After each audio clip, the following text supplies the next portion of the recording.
Assalamualaikum warahmatullahi wabarakatuh. Selamat malam Sobat Kumis. Apa kabar malam Jumat ini? Semoga dalam keadaan sehat walafiat ya di rumah. Balik lagi bersama saya Oik di acara podcast Kumis, Kupas Mistis, acara yang membahas tentang hal-hal mistis di sekitar kita. Dan malam hari ini, tema kita malam hari ini yaitu cek hodam demi viral. Kan akhir-akhir ini ada fenomena tuh, maksudnya cek-cek hodam dengan nama doang online gitu, yang malam-malam itu kalau Sobat Kumis pernah ngikutin ya. Nah, kali ini kita akan bahas sedikit tentang itu gitu. Alhamdulillah udah hadir di studio kita, yaitu seorang pakar spiritual sekaligus konsultan spiritual. Kita sambut Ki Saung. Ki Saung, apa kabar Ki Saung? Baik, alhamdulillah, terima kasih. Alhamdulillah, sehat ya Ki Saung ya? Sehat ya. Lagi sibuk apa nih Ki Saung? Kalau bulan Suro ini banyak sekali kegiatan. Oh iya, kemarin malam 1 Suro kemana Ki Saung kalau boleh tahu? Kalau saya pribadi ya saya ritual sendiri. Oh. Jadi nanti kalau ritual rame-ramenya di Parangkusumo tanggal 21 Juli ini. Itu pangguyuban semuanya dari betul? FKPPAI. Oh. Yang diadakan DPD FKPPAI Jawa Tengah. Berarti bakal rame dong di situ. Iya. Kalau pas 1 Suronya, saya justru melantik DPD FKPPAI Jawa Barat. Tapi waktu malamnya ya saya ritual sendiri. Oh gitu. Ya. Jadi proses pelantikan maksudnya anggota baru atau seperti apa Ki? Oh, itu pelantikan Ketua Dewan Pimpinan Daerah dan Dewan Pimpinan Cabang untuk Jawa Barat. Iya. Berarti emang ada kegiatannya sebenarnya FKPPAI. Maksudnya kirain ya cuman antar ngobrol aja gitu, tapi ternyata ada ya. Ada. Ki Saung, kalau ngomongin tema kita malam ini nih kan cek hodam demi viral gitu. Gimana tuh cek hodam? Maksudnya Ki Saung bisa nggak sih emang kita cek hodam lewat sosial media begitu? Iya, apalagi cek hodam melalui hanya sekedar membaca nama. Nah, apabila ada 2 nama yang sama itu akan jadi masalah. Ya kan? Nah, jadi seharusnya kalau cek hodam misalnya lewat sosmed itu one by one itu begini, nggak gitu ya, nggak langsung di antri. Ini ada, ini enggak, ini ada, ini enggak seperti itu. Tapi paling enggak dia batasi, misalnya 10 orang. Nah 10 orang itu baru dia perhatikan. Itu pun dia harus naikkan wajah yang bertanya itu ya. Kalau hanya nama nggak bisa, tapi kalau dia naikkan wajahnya, dia perhatikan, dia ada interaksi sebentar, nah itu bisa, gitu kurang lebih. oh berarti memang harus melihat fisiknya dulu ya? Iya. Dan itu juga belum tentu. Bahkan apabila seharusnya cek hodam itu kan di tempat praktek ya, bukan di sosmed gitu ya. Dilihat umum itu kan bisa dikacaukan. Ya, kalau orang-orang yang punya ilmu bisa mengacau-ngacaukan gitu. Nah, sehingga nanti yang dia lihat misalnya buaya putih, ternyata bukan.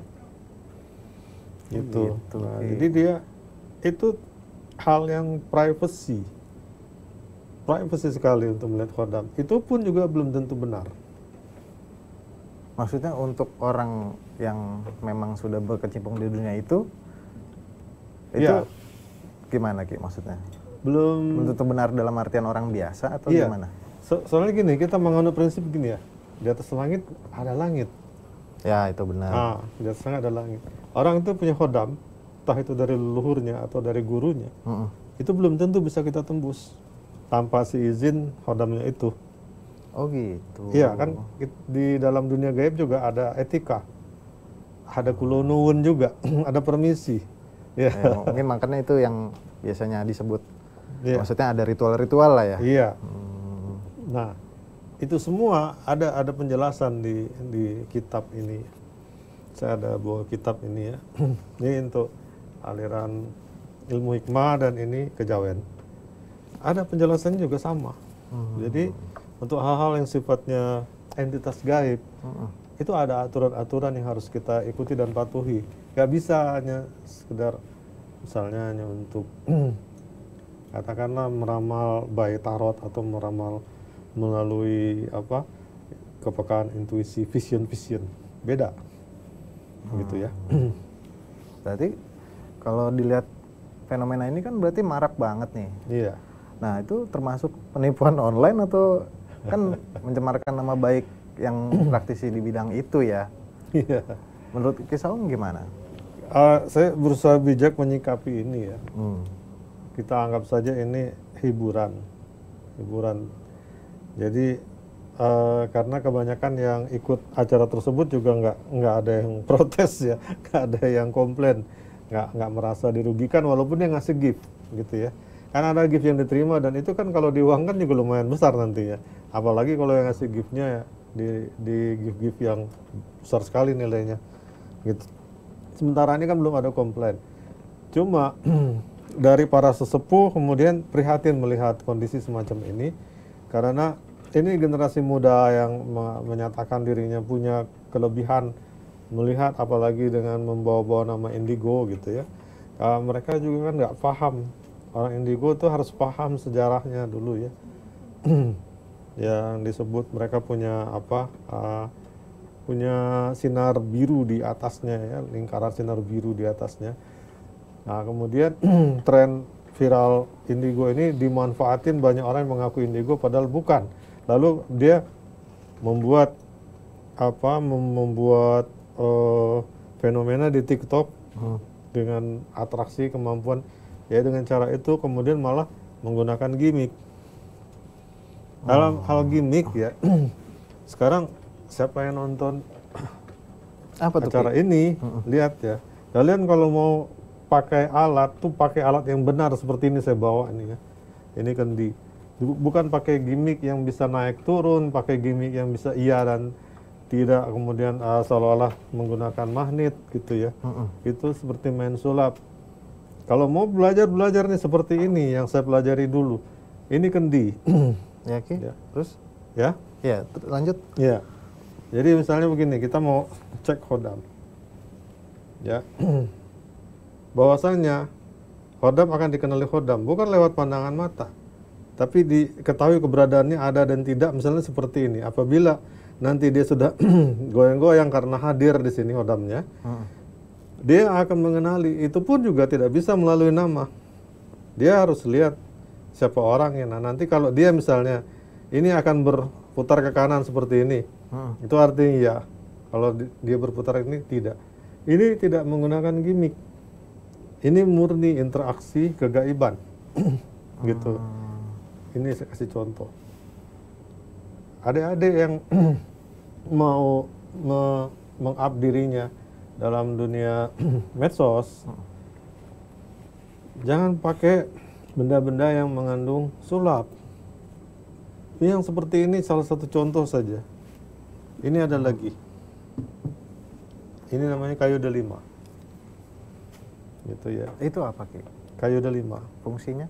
Fungsinya untuk menghadirkan hodam. Jadi hodam-hodam tuh akan terpancing kehadirannya dengan kayu delima ini nanti diletakkan seperti ini. Nah, itu hodam tuh sama seperti manusia, ya. Dia ada rasa malu dan ada rasa takut. Malah rasa takutnya lebih besar. Karena hodam itu apabila diketahui, dia bisa dimusnahkan. Oh gitu. Ya, itu kelemahannya. Prinsipnya kayak gitu ya. Maksudnya mungkin nggak semua orang nyaman punya hodam gitu atau gimana? Iya, makanya jangan bangga kalau misalnya punya hodam macan putih. Oh saya punya hodam macan putih. Malah nggak boleh diceritakan. Apabila diceritakan itu bisa ditarik. Ditarik sama siapa? Sama yang mumpuni, sama yang punya kemampuan. Oh gitu. Iya. Dalam dunia spiritual itu bisa saling sabotase gitu. Hodam-hodamnya diambil-ambilin. Ya istilah kata dibajak gitu ya? Ya. Oh. Itu salah satu kelemahannya, dia tidak boleh ketahuan. Dia itu secret. Dia itu rahasia. Hodam itu sebenarnya ilmu rahasia. Gitu ya. Ya. Nah, Ki, lanjut nih Ki.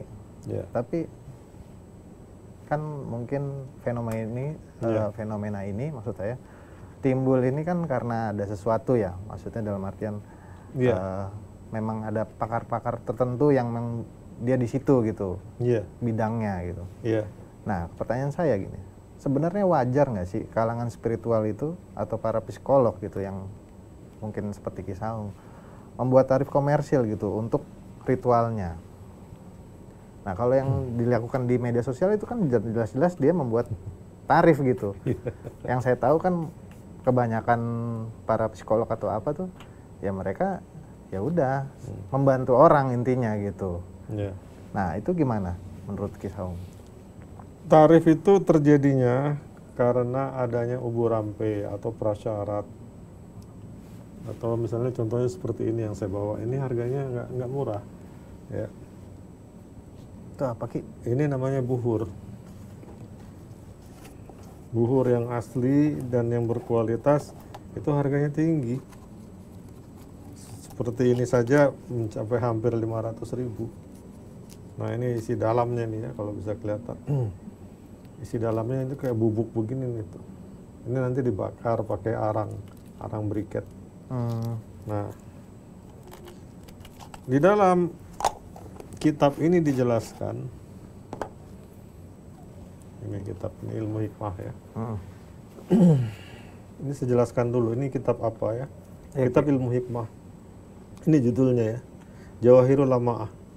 Jawahir itu artinya permata lama'ah yang ada di dasar lautan. Permata yang ada dalam dasar lautan itu mutiara maksudnya ya, atau marjan. Ngambilnya susah. Gitu. Maksudnya ini permata yang langka ini, maksudnya simbol keilmuan. Ini ilmu yang di dasar laut ya, rahasia sekali ini ilmu. Harus ada effort lah ya untuk menuju ke situ gitu. Iya. Terus ada keterangan di bawahnya ini,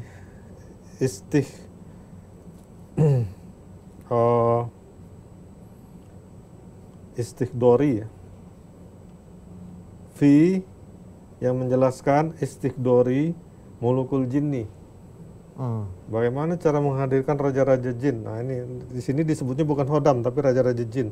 Oh gitu. Penguasa alam bawah. Fil waktu wasa'ah, di setiap waktu, di setiap kesempatan. Kalau kita mau hadirkan dia. Nah, di antara syarat untuk menghadirkan mereka itu, di sini ada disebut,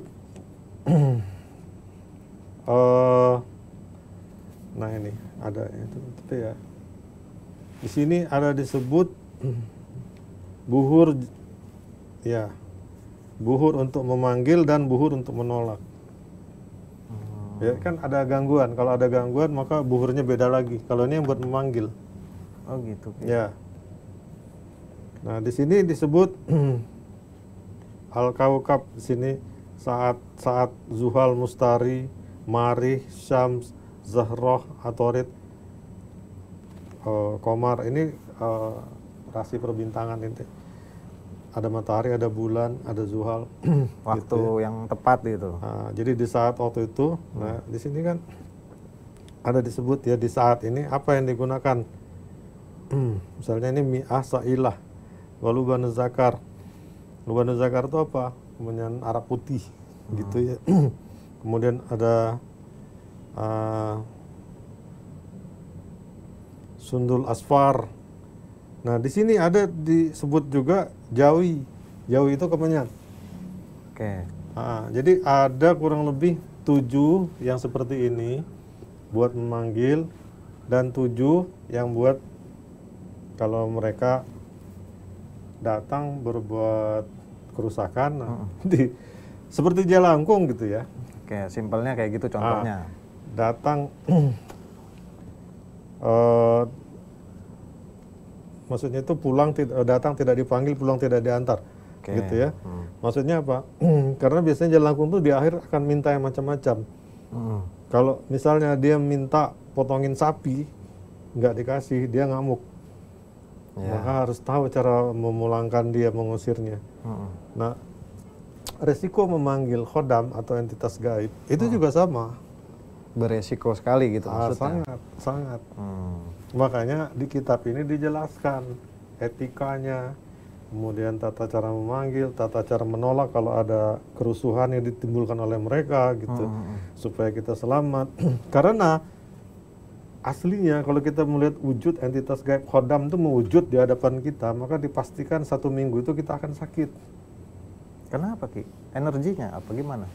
Pada saat dia mewujud, dia akan mengambil separuh energi kita, bahkan mungkin 75% energi kita untuk dia bisa mewujud. Coba ya saya kasih wawasan sedikit ya. Itu sebabnya mengapa dukun-dukun perewangan kalau istilah di kita, bukan dukun perhodaman ya. Bahasa khodam itu sebenarnya adalah khodam tuh aslinya perewangan. Perewangan Artinya, bahasa Jawa tuh Ki. Iya. Karena khodam itu artinya pembantu. Artinya juga penjaga. Bahasa Jawanya perewangan, ya sing rewangi. Nah, kenapa dia tidak mau muncul? Saya bilang tadi, kalau dia muncul dia berbahaya, disikat orang dia, bisa dipukuli orang. Makanya dukun-dukun dulu atau orang-orang spiritual dulu kalau dia mengatakan istilahnya bukan kesurupan ya, bahasa halusnya kerawuhan. Kerawuhan khodamnya, perewangannya masuk gitu. Kenapa nggak khodamnya itu duduk di sini, duduk manis, muncul di sebelah saya misalnya kan? Ya. Kenapa harus pakai begini? Kenapa nggak muncul saja gitu ya? Karena kalau pakai begini dia lebih aman. Pakai begini dia lebih aman. Itu ada Ki? Ya. Ada khodamnya? Ini ada, ini buatan Timur Tengah. Ini yang ilmu khodam yang sebenarnya ini, ya cincin ini ada aksaranya, ada tulisannya, dan di dalam cincin ini ada sesuatu yang diletakkan berupa ramuan-ramuan gitu ya. Nah, jadi kemudian kesimpulannya ilmu khodam itu tidak gampang, sangat-sangat tidak gampang. Kenapa? Karena gaib ini kerasnya melebihi manusia. Contoh misalnya begini, saya pernah mengalami masuk ke pesantren. Oke. Waktu itu saya masih umur 18 tahun ya. Zaman itu saya kan tidak lepas ya, pakai celana jeans dan kaos. Ya anak muda lah ya. Anak muda. Saya masuk pesantren, tiba-tiba ada santrinya kemasukan. Kemasukan jin yang ada di situ. Khodam yang di situ, marah dia. Kamu anak kota nggak sopan, masuk pesantren harusnya pakai sarung, pakai peci. Kamu pakai celana jin, pakai kaos, ganti. Seperti itu contohnya. 1, 2. Apabila ada santri yang tidur di masjid sembarangan, ya dipindahin. Ya, dipindahin lah dari misalnya tidurnya sembarangan di dalam dekat pengimaman, ditarik dipindahin ke tempat beduk. Bahkan kadang-kadang dimasukin dalam beduk, kadang-kadang ditaruh di tempat wudhu gitu ya. Terjadi tuh Ki ya? Sering. Bahkan saya dulu pernah ditantang. Ini sebenarnya kitab ini pada saat saya tingkat 2 kuliah tahun 87. Kitab ini sudah saya pegang pada waktu itu. Mereka kawan-kawan saya ingin membuktikan adanya jin gitu ya. Adanya jin. Oke. Kebetulan kita waktu itu lagi training organisasi kemahasiswaan ekstra, organisasi ekstra bukan ini ya, bukan intra. Nah, kemudian itu kejadian di Masjid Kuba Sukaraja. Itu masjid tua, masjid paling tua di daerah Kabupaten Bogor. Lalu kemudian siapa yang mau lihat jin? Adalah 3 orang yang mau lihat jin, teman saya. Ya, terus alasannya demi keyakinan. Oke, kita tidur di masjid malam ini. Lalu saya datang ke 4 sudut, saya tinggal bilang, tolong bantu perlihatkan diri kalian, dia pengen tahu kayak apa jin. Pak sudut saya ngomong begitu, lalu setelah itu saya tidur di samping mereka. Nggak nunggu lama, hanya berapa menit kemudian, tiba-tiba teman saya itu kakinya melayang deh. Kakinya keangkat seperti ini, melayang dan menimpa perut saya gitu ya. Habis itu dia bangun, dia lari. Dia lari, semua akhirnya bangun dan lari. Tinggal saya sendirian. Kenapa? Saya tanggung jawab. Saya manggil. Saya bilang terima kasih. Alhamdulillah, terima kasih. Syukron, alhamdulillah. Sudah cukup. Terus nggak cukup sampai situ tapi. Yang penting mereka sudah menyaksikan bagaimana jin itu. Oke. Dan jin itu sukarela mau. Dan itu kebetulan jin muslim, jadi nggak juga terlalu apa namanya, terlalu mengambil sikap yang kemudian nggak terima karena Arogan jadi, lah ya. ya, jadi mereka paham. Nah, jadi kemudian akhirnya malah saya juga nggak tidur di masjid, itu juga saya jadi nggak berani karena saya tahu risiko gantian saya nanti yang dikerjain sama mereka. Gitu. Ya. Jadi tadi kalau masalah tarif komersil itu terkait tarifnya itu yang mungkin dengan alat-alat yang syarat-syarat yang Iya. itu ya maksudnya yang tadi Ki jelasin gitu ya. Iya, betul. Tapi kan ada juga nih Ki dukun nakal tuh yang sebenarnya memang memiliki ilmu gitu. Terus demonstrasi gitu ke orang yang korban yang dia itu. Nah, itu menurut Ki Saung gimana? Tadi yang Ki Saung jelasin mungkin agak diperjelas gitu Ki. Itulah makanya kami membentuk satu organisasi. Dengan dasar organisasi ini, waktu terbentuknya itu tanggal 27 Januari 2001. Yang tujuannya? Ya, itu bulan 1. Pada saat bulan 10, datanglah Gus Dur. Oke. Gus Dur almarhum ikut memberikan kontribusinya kepada organisasi kami, yaitu berupa kode etik paranormal, namanya Nawadharma. Menurut kami, beliau melihat vision ke depan. Bahwasanya organisasi ini akan berkembang luar biasa di masa depan. Dan bahwasanya paranormal eksistensinya akan diakui. Baik secara pengakuan maupun secara di atas kertas. Gitu. Kami secara pengakuan adalah diakui, tapi di atas kertas untuk surat sertifikasi aja yang belum. Ini tinggal selangkah lagi. Kami kan ada dua, pengobatan alternatif dan keparanormalan. Untuk pengobatan alternatif sudah ada yang namanya badan sertifikasi. Ya, itu BNSPT. Tapi kalau untuk keparanormalannya belum. Dulu keparanormalan ini di bawah kejaksaan, gitu ya. Dan apa namanya, kepercayaan pada Tuhan Yang Maha Esa, itu bidang itu. Nah, Gus Dur kemudian membuat satu kode etik yang namanya Nawadharma. Itu adalah secara tidak langsung bentuk dukungan kepada kami. Bahkan tidak hanya Gus Dur saja, presiden selanjutnya juga mendukung secara tidak langsung. Artinya bahkan sampai era Jokowi juga. Cuma kami tidak mau menjelaskan dukungan kami di sebelah mana. Yang jelas ketua Dewan Pembina kami adalah Bapak Jenderal Wiranto, posisinya Dewan Pertimbangan Presiden. Untuk itu makanya saya selalu mengatakan kepada semua anggota, kalian harus mentaati dan mengamalkan Nawadharma. Kenapa? Karena nilai setitik rusak susu sebelanga akibat perbuatan kalian sedikit saja itu bisa merusak image keparanormalan, sehingga kemudian selangkah lagi pemerintah memberikan sertifikasi bisa nggak jadi. Nah, makanya kemudian banyak sesepuh melihat fenomena cek kodam ini berbahaya gitu. Enggak, sudahlah, anggap hiburan. Karena itu bukan malpraktek, walaupun terkesan seperti ada penipuan gitu ya. Udahlah, kita maklumin itu generasi penerus kita, itu generasi muda, kita luruskan saja. Itu sebabnya saya bersyukur adanya podcast ini, supaya kalau mereka nonton, mereka lihat kita berusaha meluruskan. Jangan Anda terjebak di situ terus. Gitu ya. Tapi lakukan hal itu dengan responsibility yang tinggi. Artinya apa? Kalian cantumkan alamat kalian biar mereka yang dibacain kodamnya ini datang. Biar lebih jelas. Itu salah satu bentuk pertanggungjawabannya supaya clear masalah ini. Bisa dipertanggungjawabkan gitu. Tapi ada nggak sih dari FKPI itu ya tadi mau merangkul anak-anak muda ini nih gitu maksudnya untuk ya maksudnya kan generasi penerus tadi Ki Saung bilang gitu. Iya.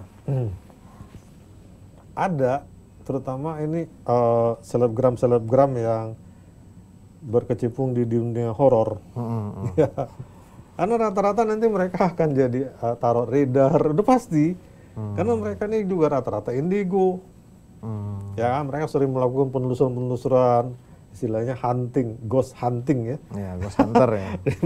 Di mana ada apa penunggu masuk ke badan mereka gitu kan. Mereka ini kebetulan akrab dengan saya. sebagian besar. Gitu. Iya, sebagian besar. Nah, untungnya mereka ini nggak ada yang membuka pelayanan cek kodam. Berarti di luar dari itu ya, maksudnya emang nggak terkontrol, maksudnya dalam artian orang-orang yang memang nggak punya ya latar belakang yang jelas gitu. Iya. Oh iya iya. Iya, saya jujur aja ngomong, saya tidak ada yang kenal ya untuk tukang cek kodam, saya juga selalu mengikuti. Oh gitu Ki. Selalu, soalnya saya senang lihat gimmick-gimmick mereka itu. Jadi saya bukannya emosi ya, senang. Cuma saya bilang begini, daripada gimmick-gimmick itu kalian belajar yang kayak gini, yang sebenarnya. Itu kan juga hampir mirip. Ini ilmu getaran, ilmu apa namanya interaksi dengan dunia gaib. Kalau hanya andalan sulap semata, ya apa bedanya kalian dengan pesulap gitu kan? Oke. Lanjut nih Ki, kita Iya. mau tahu nih, tadi kan kodam udah dijelasin sedikit. Nah, terus bedanya kodam sama korin apa tuh Ki? Ya, korin itu kalau dalam perspektif Islam itu setiap manusia ada Oke. korin.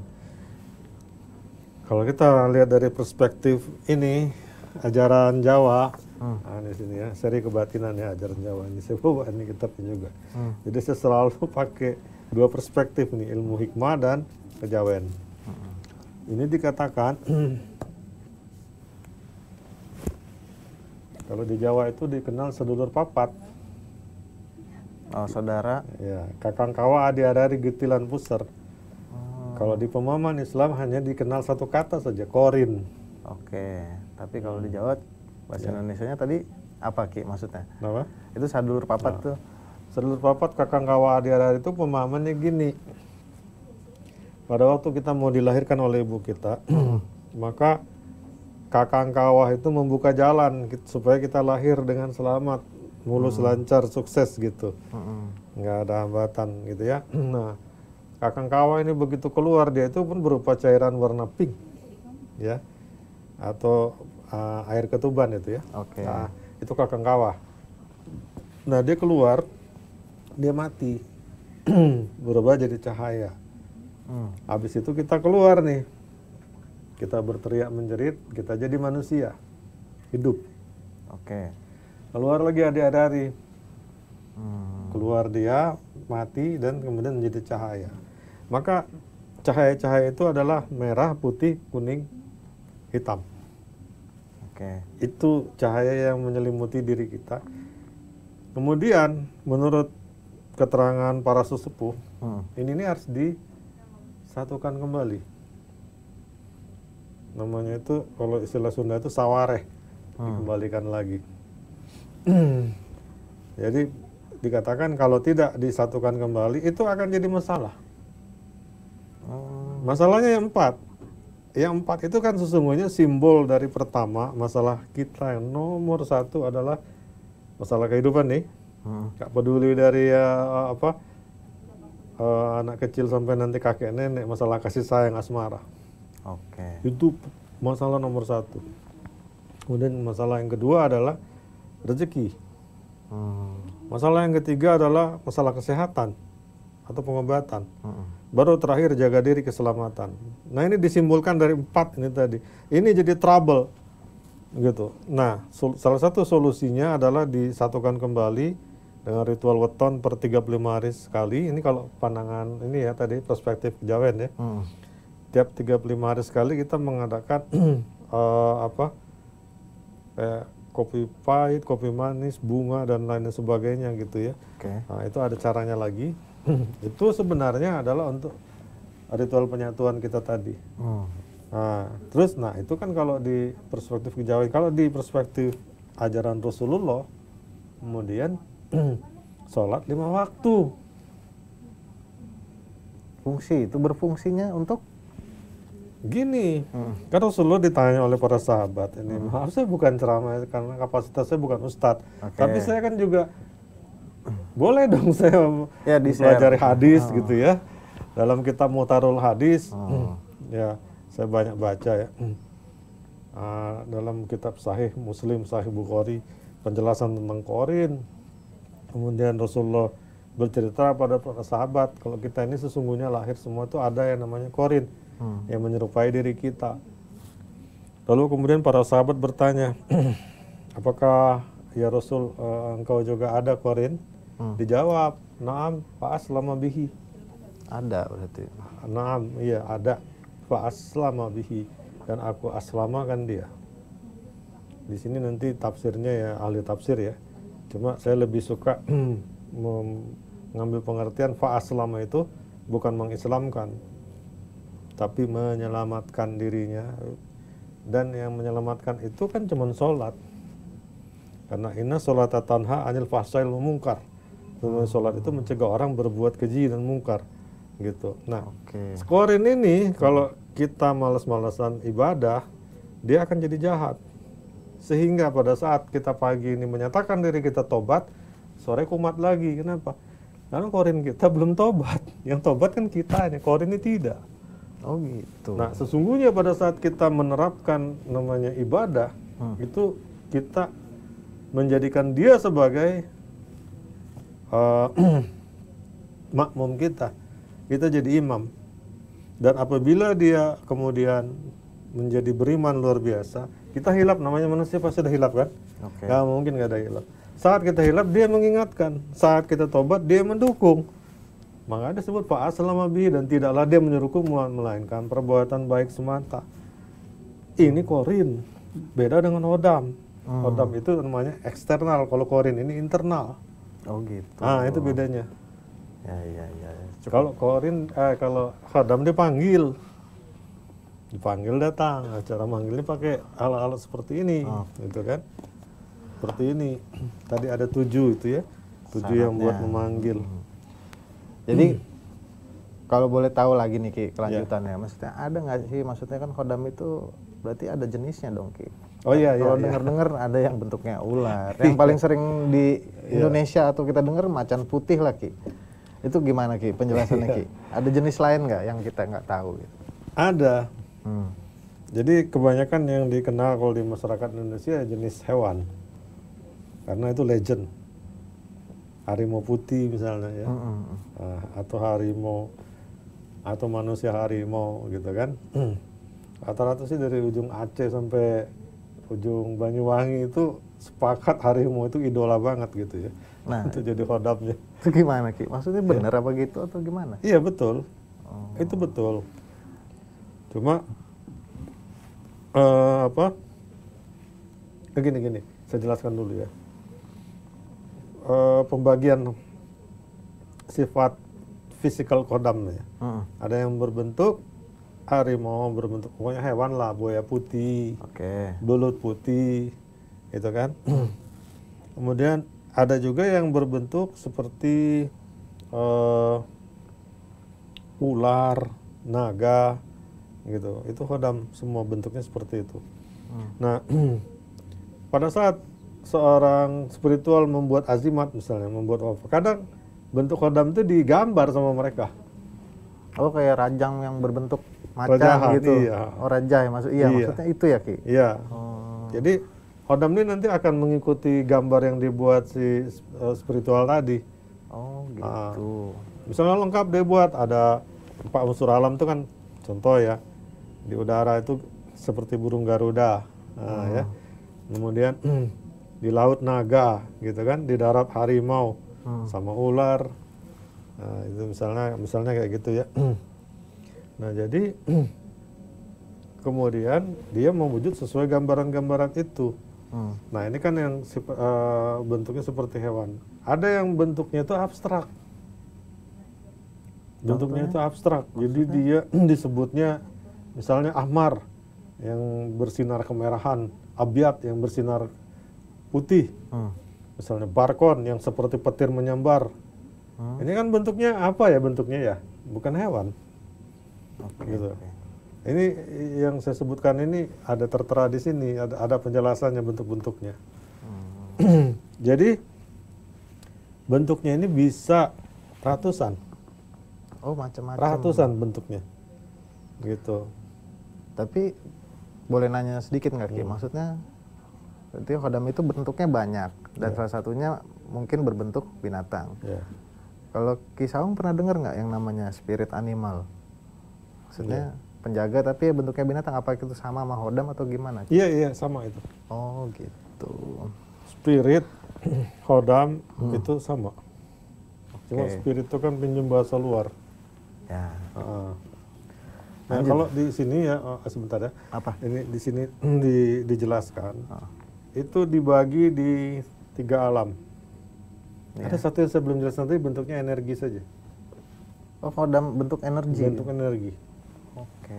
Karena ini di kitabnya dikatakan begitu, ada 3 bentuk. Untuk yang sifatnya uluwiyah atau alam tinggi, itu bentuknya nur cahaya berupa malaikat-malaikat, Hodam malaikat. Oh, bisa Ki? Ada. Hodam malaikat itu kalau misalnya kita bikin wafat atau bikin azimat yang dari ayat-ayat suci, doa-doa suci, itu pasti Hodamnya malaikat. Oh gitu. Nah, kalau dia tadi ada gambar-gambarnya aneh-aneh atau tulisannya aneh-aneh, Hodam jin atau penampakan yang wujudnya hewan-hewan. Tapi ada satu yang bentuknya energi saja, yaitu mereka yang menggali jati dirinya sejati. Jadi misalnya ilmu pernapasan, ya. Kita sering lihat lah, contohnya film-film kungfu gitu. Dia latih pernapasan di tingkat tinggi itu ada keluar seperti Hodam, tapi itu energi. Contohnya Bruce Lee. Bruce Lee itu ada di salah satu filmnya itu yang mengeluarkan Hodam itu energi ya, tapi ada bentuk gitu, tapi disangka orang ghost, hantu gitu. Tapi itu energi. Oh, ya. Berarti bisa dijelasin ya sebenarnya. Maksudnya Bisa. emang iya, maksudnya kalau misalnya kita belajar bela diri, apalagi yang kayak pencak silat mungkin salah satunya, mereka kan kalau mau naik tingkat pernapasan pasti itu kan. Itu dunia tenaga dalam. Beda lagi. Ya itu dunia tenaga dalam itu kemudian energi tadi bisa berbentuk. Benar. Bentuknya tenaga dalam itu. Ya, nah itu juga dibilang Hodam sama. Oke. Lanjut nih Ki, Hodam nih kan identik buat menjaga manusia ya maksudnya. Ada nggak sih maksudnya jaganya tuh seperti apa? Apa dia cuman ngasih tahu sinyal-sinyal ketika nih manusia mau kena musibah, atau benar-benar bisa menghindari malapetaka gitu Ki maksudnya? Tugasnya Hodam tuh gimana menjaganya gitu maksudnya? Gitu. Saya mau cerita sedikit ya, yang faktual ya, yang jejak digitalnya ada waktu kerusuhan makam Mbah Priuk. Nah ya. Ya, di situ kalau mau lihat Hodam-Hodam tebet-tebaran, bagaimana mereka ikut tempur. Cek di YouTube masih ada kok, kerusuhan Mbah Priuk. Nah, perhatikanlah di situ, nanti ada kelihatan yang aneh-aneh di situ. Apa Ki contohnya Ki maksudnya? Ya, contohnya ya, ini saya tidak membela siapapun ya. Oke. Ini kan hanya saya melihat faktanya, aparat-aparat keamanan waktu itu Satpol ya, itu banyak yang kelabakan loh, padahal mereka tuh lebih banyak personilnya ketimbang yang jaga di makam Mbah Priuk, dan mereka bisa terdesak mundur. Padahal yang dilawan tuh ya kayak anak-anak remaja tawuran, dan sedikit jumlahnya, tapi dalam pandangan mereka itu keluar kayak anak-anak kecil, rame sekali. Itu ada sempat mereka bicara itu, kalau dicek jejak report dari wartawan, itu mereka ngomong, kok dari dalam makam tuh keluar kayak ribuan anak-anak kecil. Ini kesaksian si ininya, maksudnya si Pol PP-nya gitu? Iya. Oh. Tapi kalau kita lihat videonya, iya Solo kok aneh. Bukan orang situ itu Ki maksudnya? Iya bukan. Oh. Bukan, itu kan gaib, Hodam yang ada di situ. Penjaga. Jadi Hodam itu nggak hanya sekedar ngasih tahu loh, hati-hati ya mau ada yang berbuat celaka. Enggak, mereka bisa bertindak. Iya. Kalau Hodam itu bisa hilang nggak berarti Ki? Bisa. Disabotase. Ini saya mau Tadi cerita satu. satu hal lagi ya. Tadi kan satu tuh, maksudnya dibajak kan sama orang yang lebih tinggi ilmunya. Iya. Nah itu maksudnya kalau hal yang lain apa? Kenapa kira-kira bisa hilang gitu? Iya, itu makanya kita selalu ada kata-kata di atas langit masih ada langit. Ya, artinya hodam itu juga ada tingkatan-tingkatan. Contoh ya, ini kan kayu delima tadi ya. Oke. Nah kalau di Garut Selatan di Sancang itu ada namanya kayu kabua, mirip juga gini. Itu kita potek sedikit aja ya, kita potek sedikit, kita taruh di kebun. Nanti kebun kita itu ada yang jagain harimau, gitu. Jadi misalnya ada yang mau maling di kebun itu, dikejar-kejar lah deh sama harimau itu ya. Tapi kalau malingnya kebetulan pakai angkin sabuk dari sini ya, dia dapat dari kiai tapi dia salah gunakan angkin itu. Nah dia lawan harimau itu kalah. Oh gitu. Bahkan harimau itu bisa ikut dia. Dia contoh itu ya. Oh bisa ikut? Bisa ikut. Karena rumusnya hodam itu kalau ditaklukkan ya dia ngikut sama yang Tuhan yang naklukkan dia. Oh. Iya. Terus kalau boleh dijelasin nggak Ki, apa aja sih media yang harus disiapin gitu? Buat manggil hodam itu, maksudnya kan kayak tadi, Ya. mungkin ini kalau yang simpelnya gitu, ada nggak sih? Kalau yang simpel tadi kayu kabua, kayu nagasari dari Cirebon, kayu kabua dari Sancang gitu ya. Kemudian ada beberapa jenis kayu ya, tapi saya nggak bisa sebut namanya. Itu adanya di tempat-tempat yang lumayan sakral gitu ya. Jadi saya pernah nggak sengaja waktu saya pergi umroh diajak touring ke namanya Wadi Jin atau Lembah Jin atau Jabal Magnet, Gunung Magnet yang katanya mobil itu bisa naik sendiri, bus kami itu bisa jalan sendiri, mesinnya mati, padahal itu menanjak. Oh iya pernah dengar tuh Ki. Pas dia berhenti istirahat, kami turun semua, saya inisiatif ngambil batu. Itu kan Wadi Jin, Lembah Jin, saya ambil aja, ya kan. Batu itu menunjukkan kampuhannya. Kita tahu sendiri ya kalau di Arab itu sangat keras. Itu tuh perbuatan seperti itu pasti dibilangnya syirik. Dan pasti disita. Itu saya masuk koper lolos. Lolos itu. Nggak ada ditahan. Jadi saya buktikan ya. Kemudian sampai di Jakarta ada teman tiba-tiba tergerak. Saung, saya tergerak nih, ada gerakan, izin mau melukis. Nah gitu. Oke silakan, aku izin. Dilukis lah sama dia. Muncullah penampakan hodam itu. Dilukis sama dia. Jadi batu itu mengandung ada hodamnya gitu? Ada hodamnya. Dan itu hodamnya tidak satu saja yang ketangkap sama dia. Padahal itu banyak. Di batu yang Ki Saung ambil itu? Dari mana saya bisa tahu banyak? Di sini ada kasih tahu caranya kalau melihat. Sesungguhnya kalau mau objektif, lihat tuh dengan diri sendiri, bukan dengan bantuan orang. Oh bisa Ki? Ada caranya. Terus bedanya apa nih Ki? Kalau misalnya kodam sama jimat itu? Nah gini, maka klasifikasi jimat, ya, jimat yang hanya mengandung energi. Iya kan ada ada berarti ada jimat yang nggak berhodam gitu atau gimana? Contohnya produk kesehatan sekarang yang cukup dipakai di kalung yang mengistilahkan biomagnetis. Oh gitu, itu termasuk jimat gitu? Iya itu jimat. Iya kan?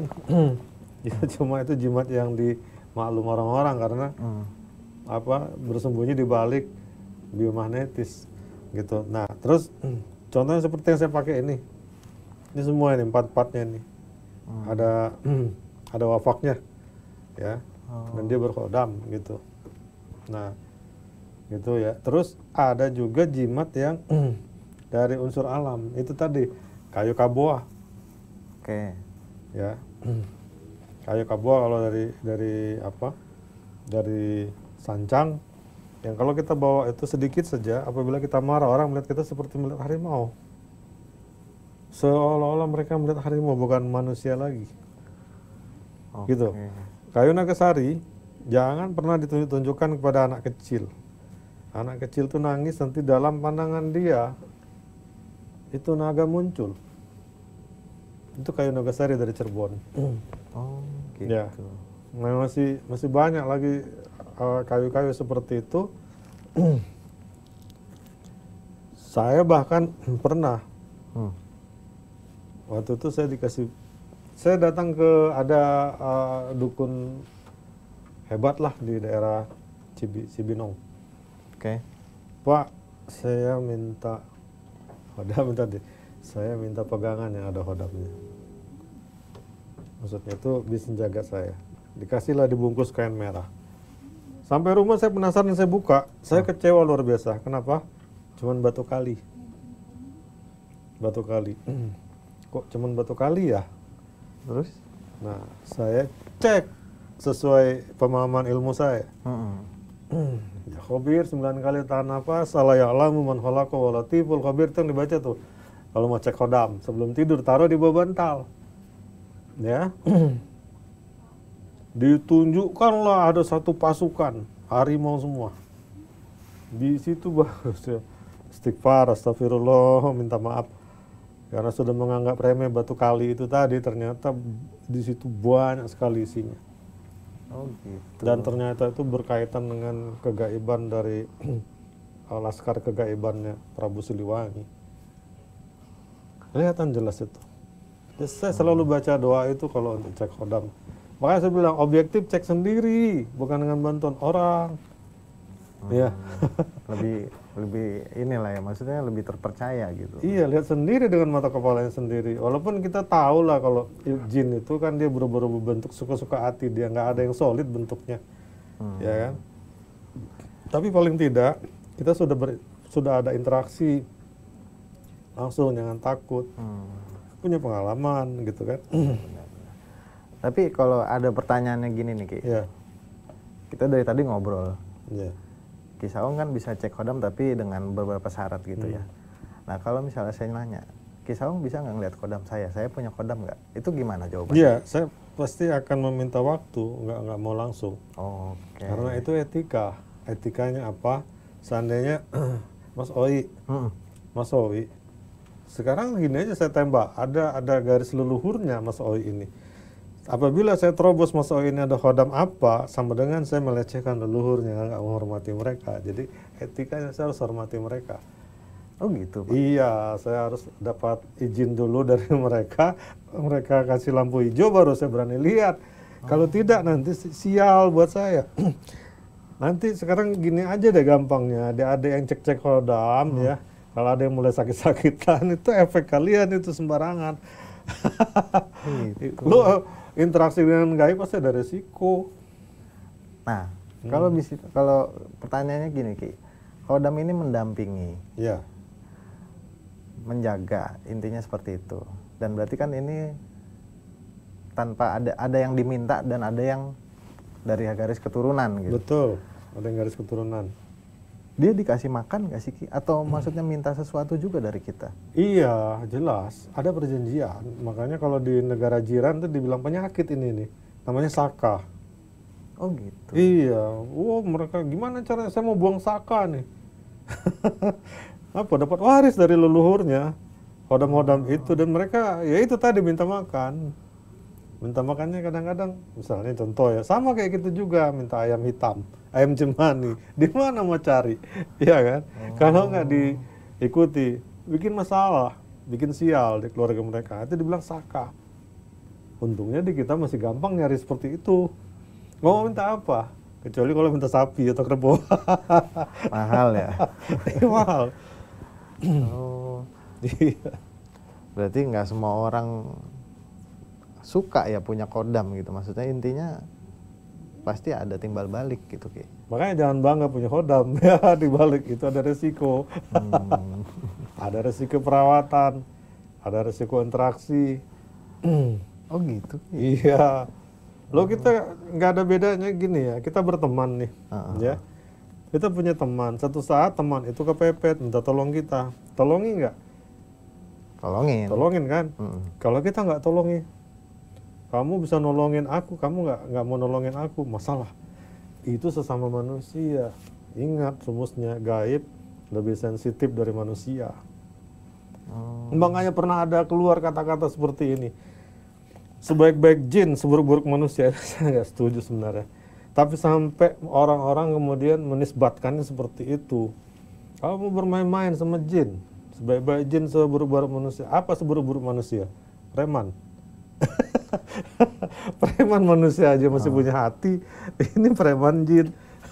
Oh itu berarti lebih... Enggak, saya nggak setuju itu sebenarnya. Cuma saya menggambarkan ada banyak akhirnya orang berkesimpulan. Bahkan maaf kata gini, saya bukan mau bertentangan dengan ulama, enggak ya. Jarang ulama yang membela jin. Pasti semua dibilang nanti ayat 4. Apabila kalian minta tolong pada jin, tidaklah jin itu menolong kalian kecuali hanya kesesatan semata. Itu surat jin ayat 4. Padahal kita kan kalau dulu belajar agama disebutkan gitu ya. Kalau masalah ayat itu ada hukumnya. Jadi artinya ayat yang satu menjelaskan ayat yang lain. Itu ada dijelaskan di ayat berikutnya lagi. Yang menyesatkan itu golongan kami yang tidak beriman. Kan? Kalau jin yang beriman justru lebih-lebih dari manusia. Lebih baik gitu. Iya, enggak kalau dia menyesatkan. Karena sudah ada perjanjian dengan Nabi Muhammad dulu kan. Sampai ada tempat perjanjian itu dibangunlah namanya Masjid Jin. Atau saya umroh saya singgah situ. Pokoknya yang berbau jin saya singgahi semua lah sana. Tapi kan karena ketat sekali peraturan di Arab, jadi dijaga gitu ya, nggak boleh sembarangan. Oke Ki, terakhir nih, ada yang mau disampaikan nggak buat Sobat Kumis di rumah mengenai fenomena baca khodam ini biar viral gitu, biar ya mungkin bisa dijadiin sesuatu lah. Jadi kalau khodam itu kan dalam pemahaman yang sempit. Kalau pemahaman luas itu begini, kita punya saudara di alam lain. Kita ini alam dunia nyata, ada alam sebelah, alam gaib. Di alam gaib itu ada mereka sebagai penghuninya, yaitu saudara-saudara kita yang lebih dulu ada ketimbang kita manusia. Mereka lebih dulu ada di muka bumi ini, barulah kita ada belakangan. Kita adean, mereka abangan. Itu abang kita bukan musuh kita. Tapi ingat, juga jangan kita terjebak kepada kehebatan. Karena mereka ini hebat-hebat. Hebat-hebat. Jadi itu juga jangan terjebak. Makanya itulah kita perlu memperkuat keimanan. Kenapa? Karena nanti apabila kita terjebak minta tolong sama mereka dan tergantung sama mereka, itu jadi masalah. Gitu. Jadi letakkan pada proporsi yang sebenarnya. Bahwasanya mereka adalah saudara kita. Dan juga sama, kita juga minta tolong kepada sesama manusia. Mas Oi kalau setiap hari saya minta tolong kan bete. Apalagi ya. Pasti nanti Mas Oi mengajukan syarat, kamu mana feedbacknya apa? Kamu minta tolong terus feedbacknya apa? Mereka juga sama. Cuma di sini ya kita dudukkan lagi. Apapun mereka bukan musuh kita. Mereka adalah saudara kita dan mari kita bersikap bijak, itu aja. Oke, Ki Saung. Makasih Ki Saung ya. Iya. Baik, demikianlah obrolan kita dengan Ki Saung malam hari ini sebagai konsultan sekaligus pakar spiritual ya mengenai perkhodaman yang sedang viral di saat ini. Ki Saung terima kasih sekali lagi udah mau mampir di sini. Terima kasih. Terus update tentang Kumis, Kupas Mistis setiap malam Jumat di Dunia Lain Transvision. Karena selalu ada kisah-kisah mistis di setiap episodenya. Saya Oik undur diri. Assalamualaikum warahmatullahi wabarakatuh. Salam Kumis. Warahmatullahi wabarakatuh. Alhamdulillah. Terima kasih. Ki, kasih banyak Ki.